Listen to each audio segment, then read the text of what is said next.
বন্ধুরা, আজকে আপনাদেরকে একটি বিশেষ রোগের কথা আমি বলতে যাচ্ছি, যে রোগটির কারণে বিভিন্ন মানুষের জীবন চলে যায়। তবে এই রোগটি আজকের নয়, এই রোগটি বছরের এই ব্যামারটি। আর এই ব্যামারটি থেকে আপনাদেরকে বেঁচে থাকতে হলে বা এই ব্যামার থেকে সতর্ক হয়ে চলতে চাইলে আপনারা এই ভিডিওটা ঠেলে দিবেন না এবং মিস করবেন না। 2025 সালের বর্তমান পরিস্থিতি জুলাই পর্যন্ত, এখন পর্যন্ত মেঘালয়ে 2025 সালের কোনো নতুন জাপানিজ জাপানিজ ইনসেফ্যালাইটিস সংক্রমণের ঘটনা রিপোর্ট হয়নি। তবে প্রতিবেশী রাজ্য আসামে জাপানিজ ইনসেফ্যালাইটিস ব্যাপকভাবে ছড়াচ্ছে। আসামে 44 জন পজিটিভ এবং 10 জনের মৃত্যু হয়েছে বলে জানা গিয়েছে।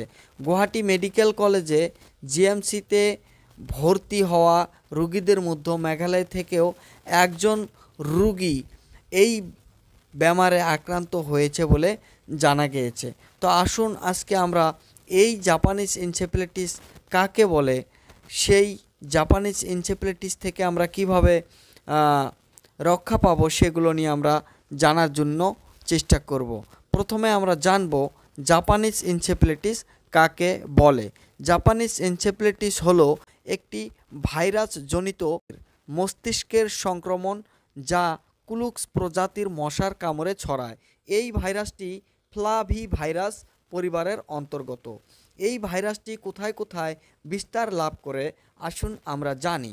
বিশেষ করে পূর্ব ও দক্ষিণ পূর্ব এশিয়া, যেমন Bharat, Bangladesh, Nepal, Myanmar, Thailand, Vietnam, চীন ও জাপান। ভারতের আসাম, পশ্চিমবঙ্গ, বিহার, উত্তরপ্রদেশ, উড়িষ্যা এবং মেঘালয়ও ঝুঁকিপূর্ণ বলে জানা গিয়েছে। কিভাবে এই জাপানিজ ইনসেফ্যালাইটিস কিভাবে বিস্তার করে বা ঘটে আসুন আমরা জানি। কুলুক্স মশা বিশেষ করে ধান ক্ষেতের আশেপাশে জন্ম নেয় এবং জন্ম নেওয়ার পর এই ভাইরাসটি ছড়িয়ে পড়ে। শূকর ও জল পাখি যেরকম হাঁস, বগা এবং আরও অন্য অন্য পাখি ভাইরাসের হোস্ট হিসাবে কাজ করে। মশা, শূকর বা পাখির কাছ থেকে ভাইরাস নিয়ে মানুষের শরীরে ছড়িয়ে পড়ে। এই ব্যামারের জাপানিজ এনসেফ্যালাইটিস ব্যামারের সিমটমস কি আসুন আমরা জানি। এই ব্যামারের সিমটমস হলো, সবাই আক্রান্ত হলে লক্ষণ দেখা যায় না, কিন্তু যাদের মধ্যে হয় তারা গুরুতর অসুস্থ হতে পারে। মৃদু লক্ষণ যদি আপনারা দেখেন, ছোটো মোটো লক্ষণ, জ্বর হওয়া, মাথা ব্যথা এবং দুর্বলতা। এবং গুরুতর লক্ষণ এই ব্যামারটির হয়, এবং এই ব্যামারটির গুরুতর লক্ষণ হলো উচ্চ জ্বর, খিঁচুনি বা সিজার্স, অজ্ঞান হয়ে যাওয়া, কোমায় চলে যাওয়া। শিশুদের মধ্যে মস্তিষ্কে স্থায়ী ক্ষতি। মৃত্যুর হার প্রায় 20 থেকে 30% এবং যারা বেঁচে থাকে তাদের প্রায় 30 থেকে 50-এর স্থায়ী মানসিক বা শারীরিক সমস্যা হয়। কখন এই ব্যামার আবিষ্কার হয়েছিল? এই ব্যামার প্রথমে আবিষ্কার হয়েছিল জাপান দেশে 1935 সালে, যার জন্য এই ব্যামারটির নাম দেওয়া হয়েছে জাপানিজ ইনসেফ্যালাইটিস।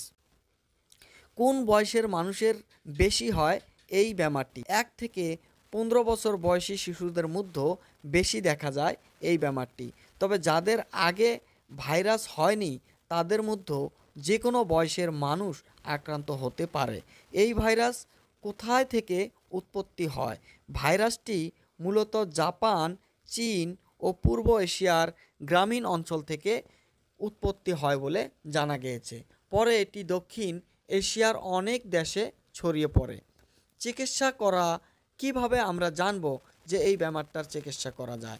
আসুন আমরা এই ব্যামারটার চিকিৎসা বা ট্রিটমেন্টও জানি।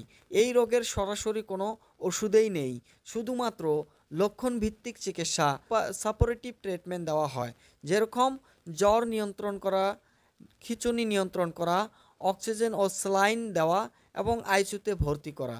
যদি সাধারণ মানুষ বা যারা গরিব মানুষ আছে তাদের কিন্তু আইসিতে ভর্তি করানো সম্ভব নয়। তবে সেই মানুষদের জন্য কিন্তু কিছু প্রিভেনশন তাদেরকে লক্ষ্য করা দরকার, এবং এই প্রিভেনশনগুলো আমরা বলার জন্য চেষ্টা করব এই ভিডিওতে।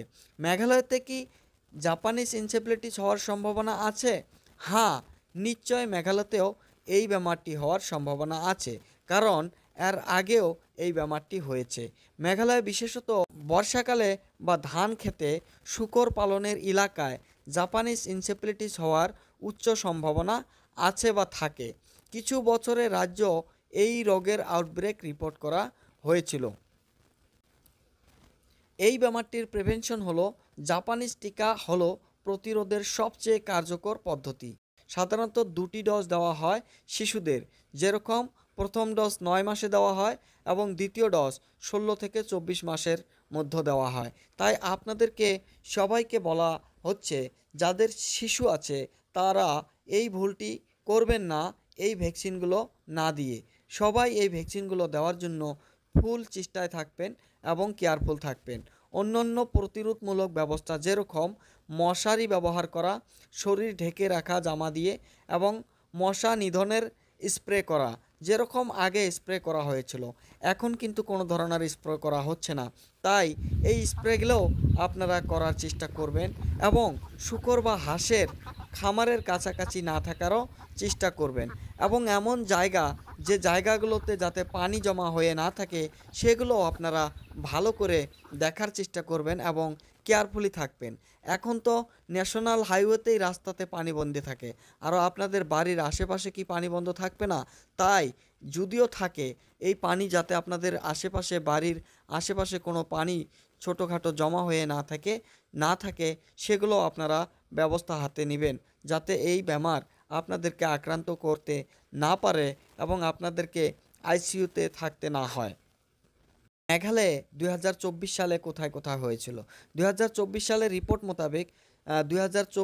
রিপোর্ট মোতাবেক সেপ্টেম্বর মাসে ওয়েস্ট জয়ন্তিয়া হিলস জেলার কান্ডুলি গ্রামে একজন রোগীর জাপানিজ এনসেফ্যালাইটিস পজিটিভ পাওয়া গিয়েছিল।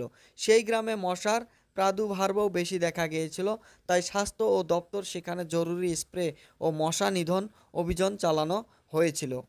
জুন 2024 সালের জুন মাসেও তুরা ওয়েস্ট গারো হিলস শহরে 13 জন রোগী জাপানিজ এনসেফ্যালাইটিস পজিটিভ ধরা পড়েছিল।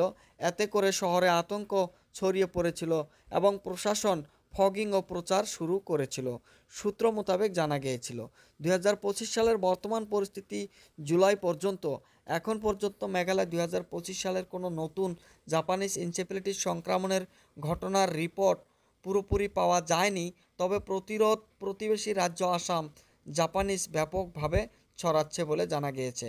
আসামে 44 জন পজিটিভ এবং 10 জনের মৃত্যু হয়েছে বলে জানা গিয়েছে।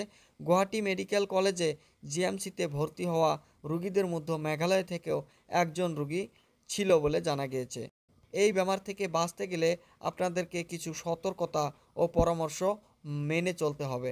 যেরকম মেঘালয়ে এই রোগ এখনও সক্রিয় হওয়ার আশঙ্কা আছে, কারণ বর্ষাকাল চলছে, মশা বেশি, আর এই মশা বেশির সময় এই বেমারটি ছড়িয়ে পড়তে পারে। ধান খেতে শূকর পালন ও জল জমার অঞ্চল বেশি, যার জন্য আপনারা এইগুলো মেনে চলার চেষ্টা করবেন। প্রতিরোধের উপায়: শিশুর জাপানিজ এনসেফ্যালাইটিস টিকা বা ভ্যাকসিন 9 মাস থেকে ও 16-24 মাসে দেওয়া খুবই দরকার এবং কেয়ারফুলি দিবেন। মশার কামড় থেকে বাঁচতে মশারি ব্যবহার করবেন। বাড়ির আশেপাশে জল জমতে দিবেন না। শূকর বা হাঁসের খামারের কাছে থেকে একটু দূরে থাকবেন। ধন্যবাদ সবাইকে। আপনারা দেখতে পাচ্ছেন জাটাই মিডিয়া নেটওয়ার্ক। Thank you. মিথালা। খোদা হাফেজ।